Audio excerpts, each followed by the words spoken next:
স্বাগত ডিবিসি সংবাদে। আপনাদের সাথে আছি আমি জান্নাত সাথী। এখনো ট্রেনের রাজধানী ছাড়ছে মানুষ। এই মুহূর্তে কমলাপুর স্টেশনে আছেন সহকর্মী ফরহাদুজ্জামান। বিস্তারিত জানতে তার কাছে চলে যাব। ফরহাদ, এখন পর্যন্ত কিন্তু ট্রেন যাত্রায় বড় ধরনের কোনো ভোগান্তির খবর আমরা পাইনি। এই মুহূর্তে আপনি তো কমলাপুর রেল স্টেশনে আছেন, সেখানকার চিত্র জানাবেন। আর কোনো শিডিউল বিপর্যয়ের কোনো তথ্য আছে কিনা বা ভোগান্তির কোনো তথ্য আপনার কাছে থাকলে জানাবেন। কমলাপুর স্টেশনে আছে, আপনি জানেন আজকে ঈদ যাত্রার ৬ষ্ঠ দিনের মতো সবাই যারা আছেন তারা ঈদ করতে কিন্তু বাড়ির উদ্দেশ্যে রওনা দিয়েছেন। আমরা স্টেশনে দেখেছি যে গত ৫ দিনে কিন্তু ঈদ যাত্রায় তেমন কোনো ভোগান্তি চোখে পড়েনি এবং ট্রেনের ছাদেও কিন্তু কোনো যাত্রী যেতে দেখিনি। আজকে ৬ষ্ঠ দিনে আমরা দেখেছি যে ট্রেনের ছাদে কিন্তু যাত্রী যাচ্ছে। যদিও কমলাপুর স্টেশনে যারা দায়িত্বে রয়েছেন আনসার এবং এখানকার যারা আইনশৃঙ্খলা বাহিনী রয়েছেন তারা কিন্তু বারবার নিষেধ করছেন ট্রেনের ছাদে যেন যাত্রা না করে। তবে আপনি দেখতে পাচ্ছেন ট্রেনের ছাদে কিন্তু আজকে ব্যাপক সমাগম হয়েছে এবং অনেকেই কিন্তু ট্রেনের ছাদে করে যাচ্ছেন। এবং এখন পর্যন্ত আজকে উপকূলের একটা ট্রেন লেট ছিল, যেটা নোয়াখালীর উদ্দেশ্যে 4টা 40 মিনিটে রওনা হয়েছেন। সেই ট্রেনটা 3টা 10 মিনিটে ছিল, সেই হিসাবে প্রায় 1.5 ঘন্টার মতো লেট করেছে। বাকি ট্রেনগুলো স্বাভাবিকভাবেই আছে। এখানে আমরা বৈষম্য বিরোধী কিছু ছাত্রদেরও দেখেছি যারা আসলে এখানে দায়িত্ব পালন করছেন। তারাও ট্রেনে যেন যাত্রা না করে সেটাকে তারা নিরুৎসাহিত করছেন। কিন্তু এরপরেও কিন্তু দেখছেন যে বিপুল পরিমাণ যাত্রী কিন্তু ট্রেনের ছাদে কিন্তু এখনও রয়েছেন এবং এই ট্রেনটি চিলাহাটির যে ট্রেনটি সেই ট্রেনটি 5টার দিকে ছেড়ে যাওয়ার কথা রয়েছে। তবে এখন পর্যন্ত ট্রেনটি ছাড়ে নাই। আপনি দেখছেন যে ট্রেনের বাইরেও কিন্তু এখনও অনেক যাত্রী রয়েছেন। আমাদেরকে স্টেশন মাস্টার জানিয়েছেন আজ বিগত কয়েকদিনেই তারা স্বস্তির সাথে আসলে ট্রেন সার্ভিসটি দিয়েছেন। তবে আজকে দুপুরেও একটা ট্রেনে বেশ কিছু যাত্রী কিন্তু ট্রেনের ছাদে গিয়েছেন। এখনও আমরা যে ট্রেনটা দেখতে পাচ্ছি সেই ট্রেনটাতেও কিন্তু ট্রেনের ছাদে রয়েছেন। তবে যাত্রীরা আমাদেরকে বলেছেন বিগত কয়েক বছরের তুলনায় এবারে যাত্রাটা তাদের জন্য অনেকটাই স্বস্তিদায়ক ছিল। পাশাপাশি কিছু ট্রেন শিডিউল বিপর্যয় ছাড়া মোটামুটি সবগুলো ট্রেনই সঠিক সময়ে ছেড়ে গেছে এখন পর্যন্ত। এবং তারা স্টেশন মাস্টার আমাদেরকে জানিয়েছেন বিকাল থেকে কিছুটা যাত্রীর চাপ বাড়তে পারে এবং সেটা আমরা দেখতেও পাচ্ছি যে যাত্রীর চাপ কিন্তু কিছুটা বেড়েছে কয়েকদিনের তুলনায়। আমরা এখনও দেখছি যে এখনও কিন্তু ট্রেনের যেই ট্রেনটা ছেড়ে যাবে সেই ট্রেনটার ছাদে কিন্তু এখনও রয়েছে। এখন পর্যন্ত কমলাপুর রেল স্টেশনে আমার কাছে এই ছিল সর্বশেষ তথ্য। সাথী ফরহাদ, আপনি থাকুন, পরবর্তীতে নিশ্চয়ই আরও তথ্য জানবো আপনার মাধ্যমে। ধন্যবাদ। ঈদের প্রধান জামাতের জন্য প্রস্তুত জাতীয় ঈদগাহ। প্রধান জামাত অনুষ্ঠিত হবে সকাল 8:30টায়, জানালেন ঢাকা দক্ষিণ সিটি কর্পোরেশনের প্রশাসক। এদিকে স্বরাষ্ট্র উপদেষ্টা জানিয়েছেন ঈদ ঘিরে রাজধানীতে নিরাপত্তার কোনো শঙ্কা নেই। আর ডিএমপি জানিয়েছে ঈদে রাজধানীবাসীর নিরাপত্তায় থাকবে পুলিশের 667টি টহল টিম, বসানো হয়েছে 71টি চেকপোস্ট। ঈদুল ফিতরের দিন ঠিক করতে কাল বৈঠকে বসছে জাতীয় চাঁদ দেখা কমিটি। এদিকে রাজধানীতে ঈদ জামাতের জন্য প্রস্তুত জাতীয় ঈদগাহ ময়দান। ঈদের প্রধান জামাত হবে সকাল 8:30টায়। ঢাকা দক্ষিণ সিটি কর্পোরেশনের পক্ষ থেকে জানানো হয়েছে 250 ভিআইপি সহ 35,000 মুসল্লি এই জামাতে অংশ নিতে পারবেন। শনিবার সকালে জাতীয় ঈদগাহ পরিদর্শনে আসেন ঢাকা দক্ষিণ সিটি কর্পোরেশনের প্রশাসক। পবিত্র ঈদুল ফিতর উপলক্ষে জাতীয় ঈদগাহ ময়দানে প্রথম ঈদ জামাত আয়োজনের সকল প্রস্তুতি আমরা সম্পন্ন করেছি। যদি দুর্যোগপূর্ণ আবহাওয়া, এখন পর্যন্ত আমাদের কাছে যে খবর আছে তাতে আবহাওয়া খারাপ হওয়ার কোনো সম্ভাবনা নাই, তারপরও যদি হয় সেক্ষেত্রে আমরা বাইতুল মোকাররমে জাতীয় মসজিদে সেখানে সকাল 9টায় আমরা ব্যবস্থা রেখেছি। এদিকে ডিএমপি মিডিয়া সেন্টারের সংবাদ সম্মেলনে অতিরিক্ত কমিশনার রেজাউল করিম মল্লিক জানিয়েছেন ট্রেন, বাস ও লঞ্চ টার্মিনালে নাশকতা ঠেকাতে বাড়ানো হয়েছে নজরদারি। পবিত্র ঈদুল ফিতর উপলক্ষে আইন শৃঙ্খলা পরিস্থিতি স্থিতিশীল রাখতে ঢাকা মহানগর এলাকায় পুলিশি কার্যক্রম জোরদার করা হয়েছে। বিভিন্ন গুরুত্বপূর্ণ ও কৌশলগত স্থানে ডিএমপি কর্তৃক 71টি পুলিশি চেকপোস্ট বসানো হয়েছে। গাবতলীতে ঈদযাত্রার পরিস্থিতি দেখতে এসে স্বরাষ্ট্র উপদেষ্টা জানান ঈদে নগরবাসীর নিরাপত্তা নিশ্চিতে আইন শৃঙ্খলা রক্ষাকারী বাহিনীর সদস্যরা ছুটিতে যাচ্ছেন না। এখানে আল্লাহ দিলে কোনো ধরনের ষড়যন্ত্রের হুমকি নাই, সবাই ছুটি ভোগ করতেছে, কিন্তু আমার পুলিশ কিন্তু সশস্ত্র বাহিনী, পুলিশ, বিজিবি, আনসার এরা কিন্তু কেউ ছুটিতে যাচ্ছে না। রাজধানীর গুলশানে সংবাদ সম্মেলনে র্যাবের পক্ষে ঈদের ছুটিতে বন্ধ বাসাবাড়ি ও অফিসের নিরাপত্তা ব্যবস্থা নিজেদের উদ্যোগে খোঁজ নেয়ার তাগিদ দেওয়া হয়। আপনাদের একটু দায়িত্ব রয়েছে যে আপনারা যে বাসাটা বা যে অর্গানাইজেশনটা আপনারা বন্ধ করে তালাবদ্ধ করে রেখে গিয়েছেন তার নিরাপত্তাটা ঠিক আছে কিনা, আপনার যে নিরাপত্তা কর্মী রয়েছে কিংবা এলাকাতে যে সকল আমাদের নিরাপত্তা টহলের লোক রয়েছে তারা ঠিক মতো খোঁজ রাখছে কিনা। কোনো ধরনের অপ্রীতিকর ঘটনা ঘটলে তা জানানোর অনুরোধ করে বলা হয় ঈদ উপলক্ষে উত্তরা ও গুলশানে দুটি কন্ট্রোল রুম খোলা হয়েছে র্যাবের পক্ষে। Mehermoni, DBC news, Dhaka. এই মুহূর্তে রাজধানীর বেড়াইদে বিএনপির ঈদ সামগ্রী বিতরণীতে কথা বলছেন দলের মহাসচিব মির্জা ফখরুল ইসলাম আলমগীর। সরাসরি চলে যাচ্ছে সেখানে। মহানগর আয়োজনে আজকে এই ঈদের আগে এই সামগ্রী বিতরণ অনুষ্ঠানের সম্মানিত সভাপতি, আমি যার পুরো নাম বলতে চাই না, তুহিন বলেই জানি, আমার খুব কাছের ছেলে, এই জন্যে তার সঙ্গে আমার পরিচয় মূলত কারাগারে। আমরা যারা জেলে থাকি, জেলের সঙ্গে একটা আন্তরিকতা তৈরি হয়, সেই সম্পর্কে নিয়েই তার সঙ্গে একটা অত্যন্ত ঘনিষ্ঠ সম্পর্ক তৈরি হয়েছে। আমাদের মাঝে উপস্থিত আছেন আপনার এই ঢাকা সিটির উত্তরের আরেকজন আপনাদের খুব প্রিয় মানুষ, আমাদের প্রিয় মানুষ, সারা বাংলাদেশেরই প্রিয় মানুষ, কারণ সে একজন অত্যন্ত নাম করা একজন ফুটবলার ছিল, যার নেতৃত্বে আমরা সার্ফে আমরা জয়ী হয়েছিলাম।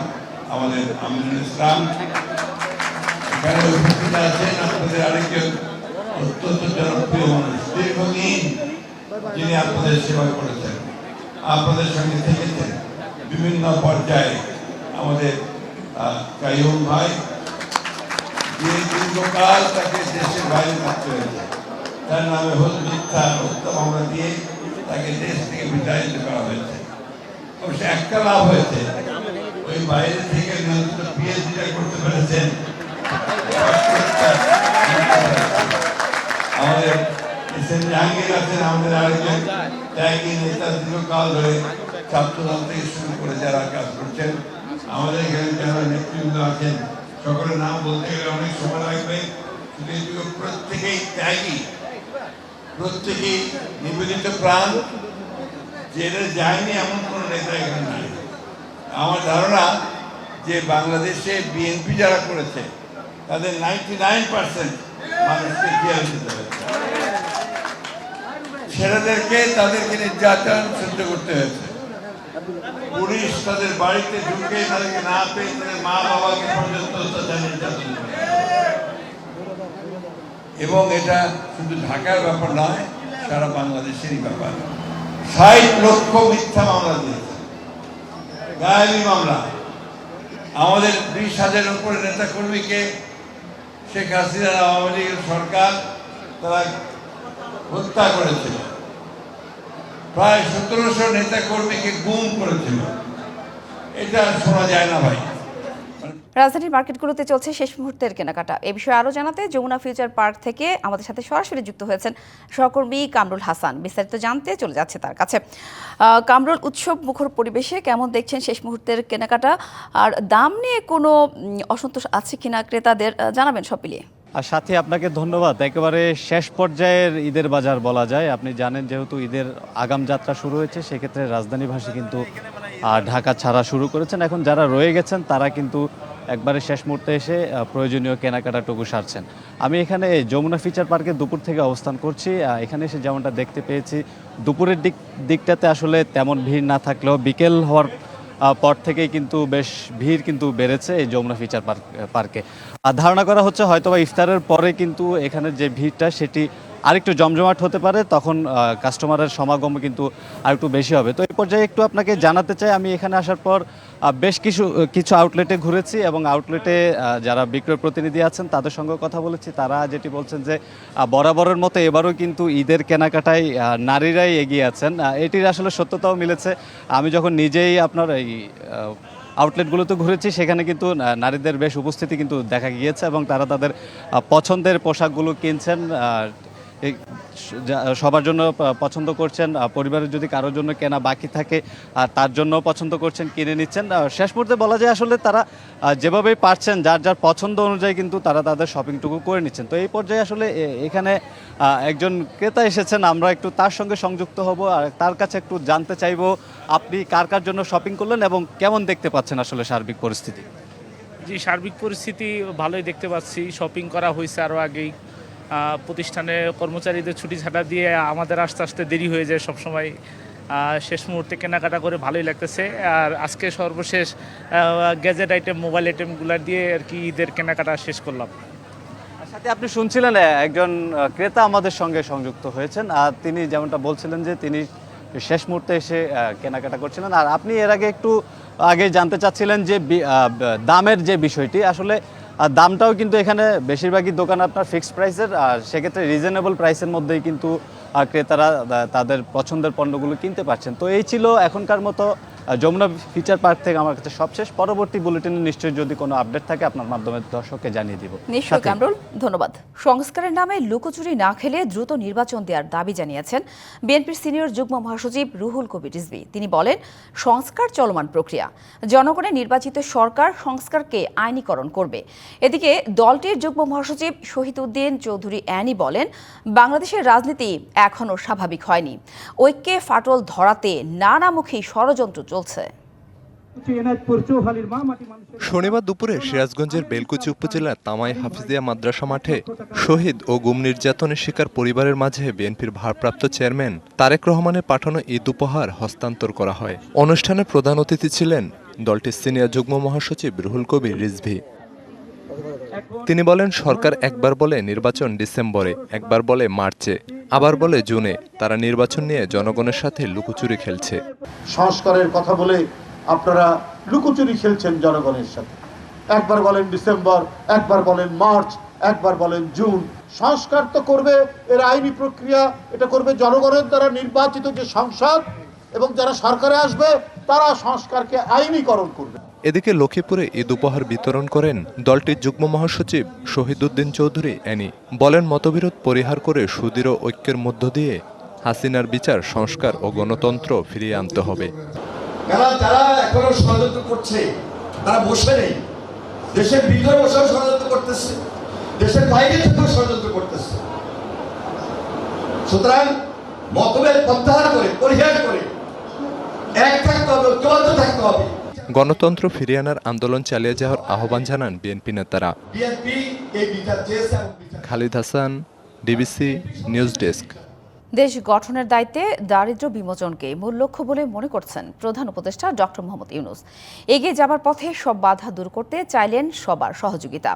চীনের পিকিং বিশ্ববিদ্যালয়ে দেয়া সম্মানসূচক ডক্টরেট ডিগ্রি গ্রহণের পর বক্তৃতায় এসব কথা বলেন প্রধান উপদেষ্টা। বলেন, সম্পদ বৈষম্য, কর্মসংস্থান সমস্যা, বিরূপ জলবায়ু পরিবর্তন বিশ্বকে দিন দিন খারাপ পরিস্থিতির দিকে নিয়ে যাচ্ছে।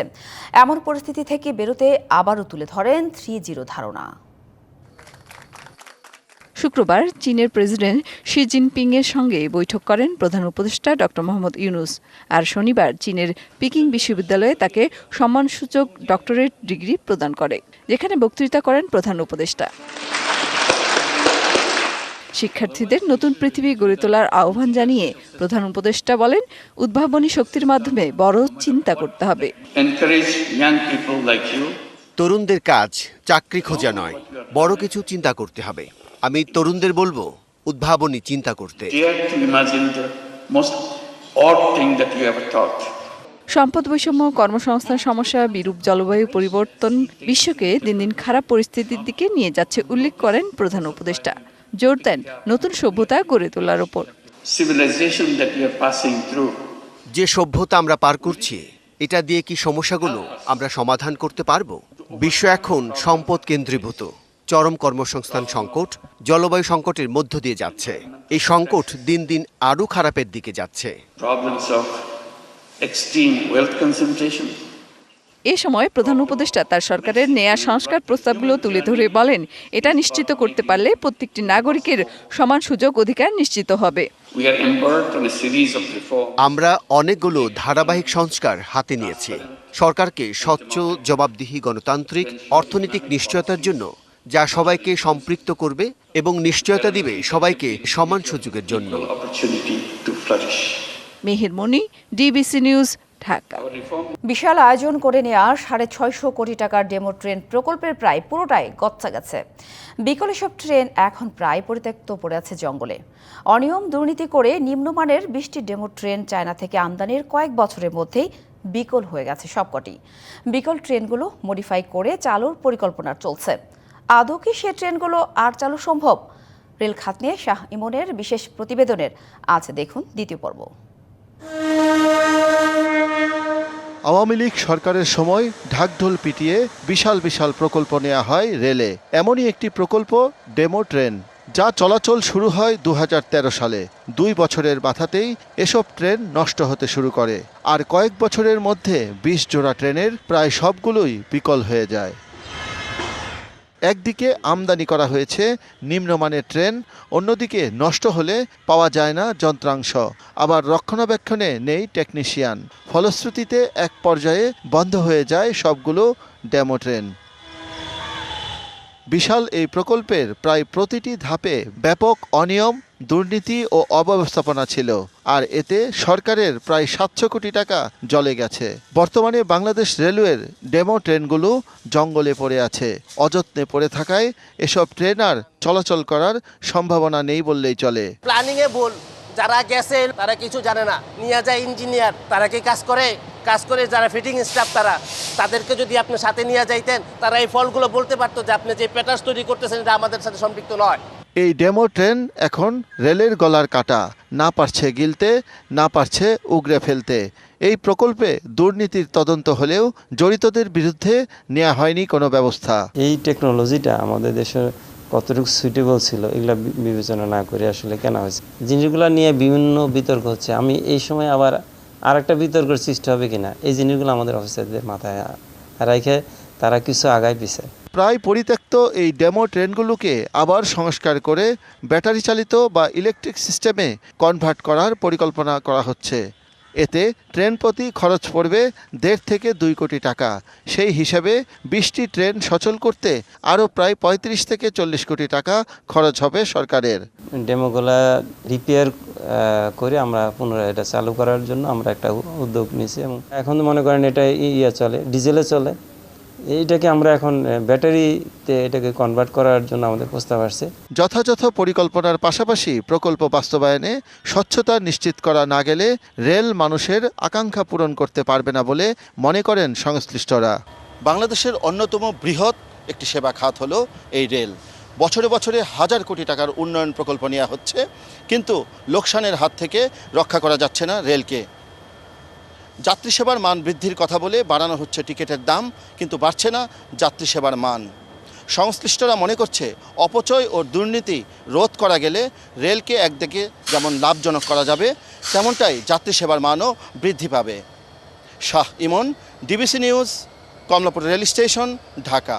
মুগদা বিশ্বরোড থেকে মান্ডা ব্রিজ পর্যন্ত দুর্ভোগের যেন শেষ নেই। হাসপাতাল সহ বেশ কয়েকটি শিক্ষা প্রতিষ্ঠান থাকা সত্ত্বেও মূল সড়কের দশা যেন কল্পনাকেও হার মানিয়েছে। জরুরি সেবা নিতে মুগদা হাসপাতালগামী অসংখ্য রোগী এবং তাদের স্বজনরা প্রতিনিয়ত পড়ছেন দুর্ভোগে। কয়েক দফার ঠিকাদার নিয়োগ ও পরিবর্তন করেও মিলছে না সমাধান।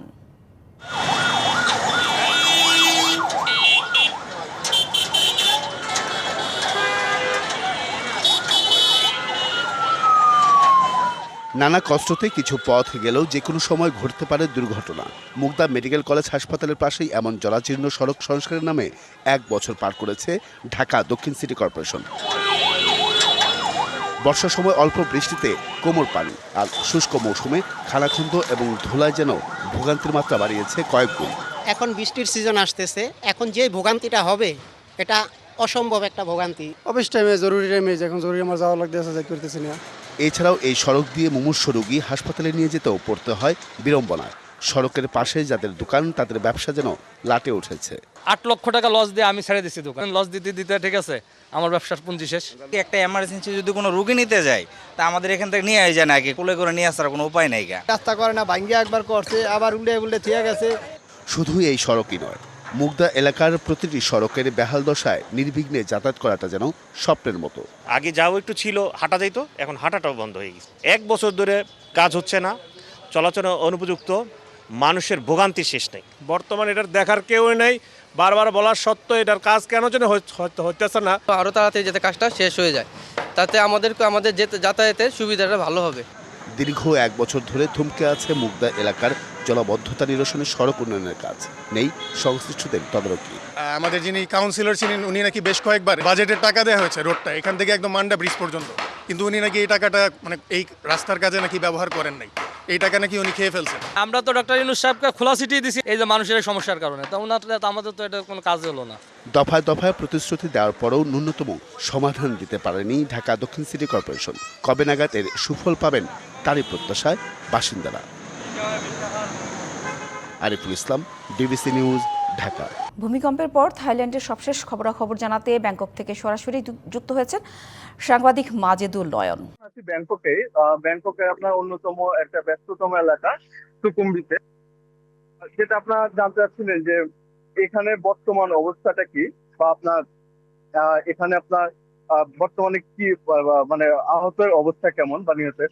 এখন পর্যন্ত আমরা যতটুকু জানি স্থানীয় সাংবাদিক এবং স্থানীয় যারা উদ্ধার তৎপরতার সঙ্গে যুক্ত রয়েছে তাদের সঙ্গে কথা বলে জানা গিয়েছে যে আসলে ব্যাংককের মূল যে ঘটনাটা মানে মূল ইনসিডেন্টের জায়গায় কিন্তু যে চাতুচাকের যে 33 তলা যে সরকারি ভবনটি ভেঙে পড়েছে সেখান থেকে এখন পর্যন্ত আসলে মৃতদেহ উদ্ধার হয়েছে 10টি।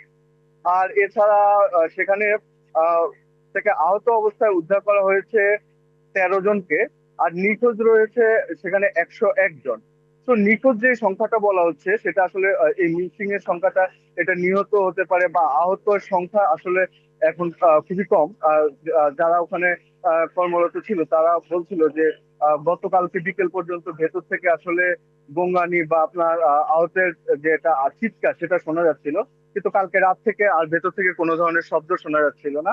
আর ব্যাংককে এর বাইরে চাতুচাকের ওই ভবনের বাইরে আসলে তেমন কোথাও কোনো বড় ধরনের কোনো কোলাটারাল ড্যামেজ আসলে হয়নি। আর এছাড়া যে স্ট্রাকচারাল কিছু ক্ষতি এখানে রয়েছে, স্ট্রাকচারাল ক্ষতিগুলো হচ্ছে যে যেমন আপনার এক্সপ্রেসওয়ে গুলোতে কিছু জায়গায় ফাটল দেখা দিয়েছে, ফ্লাইওভার গুলোতে ফাটল দেখা দিয়েছে, বড় কন্ডোমিনিয়াম গুলোতে ফাটল দেখা দিয়েছে। তবে সেখানে কোথাও আপনার মানুষের মৃত্যুর কোনো খবর এখন পর্যন্ত পাওয়া যায়নি। নয়ন, আপনি বলছিলেন যে এক্সপ্রেসওয়ে সহ বিভিন্ন জায়গায় ফাটল দেখা দিয়েছে, ক্ষয়ক্ষতির পরিমাণের ব্যাপারে কি সরকারিভাবে কোনো তথ্য আছে কিনা, আর ভূমিকম্পের পর যে জনজীবনে সাধারণত প্রভাব পড়ে তো সেখানে কতটা প্রভাব পড়েছে। এছাড়াও আরেকটি বিষয় জানতে চাই যে পর্যটনের জন্য বিশেষ পরিচিতি আছে থাইল্যান্ডের, এই খাতে তাৎক্ষণিক কোনো প্রভাব দেখছেন কিনা। এখানে আমি বলে রাখি যে আমরা আসলে সোশ্যাল মিডিয়াতে যেরকমটা দেখছি হয়তো অনেক বেশি কোলাটারাল ড্যামেজ, আপনি দেখবেন বারবার অল্প কিছু ফুটেজে ঘুরে ফিরে দেখানো হচ্ছে। আপনি যদি দেখেন যে ব্যাংককে যে ধরনের হাইরাইজ বিল্ডিং রয়েছে, অনেক বেশি হাইরাইজ বিল্ডিং রয়েছে, তো আসলে যখন আপনার ভূমিকম্প হয়েছিল কালকে তখন সেগুলো শেক করেছে, ঝাঁকিয়েছে, কিন্তু একেবারে ভেঙে পড়েনি বা ভেঙে পড়েছে শুধু একটি, যেটা আপনার নির্মাণাধীন ভবন ছিল। তো গতকালকে ব্যাংকক মেট্রোপলিটন অ্যাডমিনিস্ট্রেশন যেটা ঘোষণা দিয়েছে যে ব্যাংককে এখন যে কন্ডোমিনিয়াম গুলোতে ফাটল দেখা দিয়েছে তারা অলরেডি চেক করেছে যে কোথাও তেমন কোনো ধরনের বড় বিপদ নেই, তারা মানুষকে বলেছে ঘরে ফিরে যাওয়ার জন্য। এছাড়া এক্সপ্রেসওয়ে গুলো আজকে সকাল থেকে সব চালু হয়েছে। আপনার পেছনে দেখতে পাচ্ছেন যে বিটিএস স্কাই ট্রেনের লাইন, সেখানে স্কাই ট্রেনও এখন রেগুলার সকাল থেকে চালু রয়েছে। তবে জনজীবন যেটা বলেন আসলে যেহেতু থাইল্যান্ডের মানুষের জন্য এটা একটা বড় ধরনের শখ কি মানে থাইল্যান্ডের মানুষ কখনো এই ধরনের এনভায়রনমেন্টাল ডিজাস্টার তারা কখনো আসলে প্রত্যক্ষ করেনি, অন্তত গত এই জেনারেশন যারা চলছে। কারণ জিওগ্রাফিক্যালি বলা হয় যে থাইল্যান্ড খুব ভালো একটা অবস্থায় আছে, যেহেতু তারা কখনো সাইক্লোন বা ভূমিকম্পে তাদেরকে পড়তে হয় না, কিন্তু এই যে শখ এটা মানুষের মধ্যে রয়েছে। তো আজকের দিনে আমি যেখানে আছি এটা সুকুমবিত এলাকাতে, তো আপনারা জানেন যে এটা খুব ব্যস্ত একটা এলাকা থাইল্যান্ডের ব্যাংককের মধ্যে, কিন্তু আপনারা যদি দেখেন যে আজকে ছুটির দিন কিন্তু মানুষ কিন্তু খুব কম। তো মানুষের মনের মধ্যে যে শখ, যে আতঙ্ক, তারা ঘরেই রয়েছে বেশিরভাগ এবং খুব কম বের হচ্ছে প্রয়োজন ছাড়া। তবে মার্কেটগুলো মানে আপনি যেহেতু ট্যুরিজমের কথা বললেন, মার্কেটগুলো বেশিরভাগ যেগুলো ট্যুরিজম বেসড মার্কেট সেগুলো সবগুলোই আজকে চালু করে দেওয়া হয়েছে। এবং জানেন যে আগামী এপ্রিল থেকে থাইল্যান্ডের সবচেয়ে বড় ফেস্টিভ্যাল যেটা সংক্রান্ত, ওয়ার্ল্ডের সবচেয়ে বড় ওয়াটার ফেস্টিভ্যাল এখানে হয়। তো ওই রিলেটেড যে প্রস্তুতিগুলো গভর্নমেন্ট থেকে আমরা আজকে সকালেও দেখলাম যে প্রধানমন্ত্রীর ভাষণে যে ভাষণ দিয়েছেন সেখানে উনি জনগণকে বলেছেন যে এবং ট্যুরিজম ইন্ডাস্ট্রিকে বলেছেন যে তারা সংক্রামের জন্য প্রস্তুতি নিতে, এবং পাশাপাশি যেই আপনার আহত যে বা নিহত যেটা হয়েছে, যেটা চাকু হয়েছে, সেই উদ্ধার কাজ চলবে। তবে এখন পর্যন্ত কোনো ধরনের টোটাল বাজেট জানা যায়নি যে কি পরিমাণ ক্ষয়ক্ষতি হয়েছে ব্যাংককে ড্যামেজের কারণে। অসংখ্য ধন্যবাদ মাজেদুল নয়ন আমাদের সঙ্গে যুক্ত হওয়ার জন্য। ফ্রান্সে ঈদ উল ফিতরের নামাজের জন্য সকল প্রস্তুতি সম্পন্ন হয়েছে। মধ্যপ্রাচ্যের সাথে মিল রেখে রবিবার পবিত্র ঈদ উল ফিতর উদযাপনের প্রস্তুতি নিয়েছে 60 লাখের অধিক মুসলিম জনসংখ্যার দেশ ফ্রান্স। ফ্রান্স প্রতিনিধি ইকবাল মোহাম্মদ জাফর জানান, এ উপলক্ষে গ্র্যান্ড মসজিদ প্যারিস সহ প্রবাসী বাংলাদেশি অধ্যুষিত এলাকা গার্দ নর্থ, ওভারভিলিয়ে, মেট্রোহস, পান্তা লাকর্ন, ববিনিস্তা, সার্সেল সহ আশপাশের এলাকার বাংলাদেশি মসজিদগুলো ঈদ জামাতের জন্য সকল প্রস্তুতি সম্পন্ন করেছে। প্যারিসের গ্র্যান্ড মসজিদে সকাল 7:30 এবং 8:15 ঈদের প্রধান জামাত অনুষ্ঠিত হবে। এছাড়া সবচেয়ে বড় ঈদের জামাত অনুষ্ঠিত হবে পান্তা সিটি কাউন্সিলের মেট্রো হোস জিমনেশিয়ামে। এখানে সকাল 8:15 এবং 9:30 দুটি ঈদের জামাত অনুষ্ঠিত হবে। এবারও জিমনেশিয়াম মরিচবুকে প্রথম জামাত 8:15-তে শুরু হবে, দ্বিতীয় জামাত 9:15-তে শুরু হবে। ফ্রান্স বাংলাদেশ ওভারভিলা জাতীয় জামাতের মসজিদে প্রথম জামাত 8টা বাজে অনুষ্ঠিত হবে, সকাল 8টা বাজে, এবং একাধিক জামাতের মাধ্যমে শেষ জামাত আমরা 1টা বাজে শেষ। ব্রিটেনের বাংলাদেশি অধ্যুষিত বাংলা টাউন খ্যাত ব্রিকলেনের হারানো ঐতিহ্যকে পুনরুদ্ধারে কাজ করে যাচ্ছে টাওয়ার হ্যামলেটস কাউন্সিল। পবিত্র ঈদ উল ফিতর উপলক্ষে বাংলা টাউনে ঈদ লাইটিংয়ের উদ্বোধন করে একথা জানান মেয়র লুৎফর রহমান। এ সময় বাংলাদেশি সহ বিশ্বের নানা প্রান্ত থেকে আসা পর্যটকদের জন্য ব্রিকলেনকে আরও উন্নত করা হবে বলে জানান কাউন্সিলররা। বাংলা টাউনকে তার পুরনো রূপে ফিরিয়ে এনে সকলের কাছে আবারও আকর্ষণীয় করে তুলতে বিশেষ বিনিয়োগের কথাও তুলে ধরেন মেয়র। এর পাশাপাশি মান উন্নয়নে বাংলাদেশি কমিউনিটির সবাইকে এগিয়ে আসার আহ্বান জানান তিনি। ঈদ লাইটিংয়ের উদ্বোধনী অনুষ্ঠানে টাওয়ার হ্যামলেটসকে কাউন্সিলর সহ বাংলাদেশি কমিউনিটির ব্যক্তিবর্গ উপস্থিত ছিলেন। আমরা আজকে আইছি to celebrate that success, to celebrate the contribution of the immigrant community over centuries, and in particular latterly the British Bangladeshi, the Muslim communities in Brick Lane, Bangla Town and in Tower Hamlets generally. DBC সংবাদ এই ছিল এখনকার মতো। DBC নিউজের সংবাদগুলো পড়তে visit করুন dbcnews.tv আর visit করুন DBC নিউজের ফেসবুক পেজ এবং ইউটিউব চ্যানেল। ডিবিসির সঙ্গেই থাকুন 24 ঘন্টা।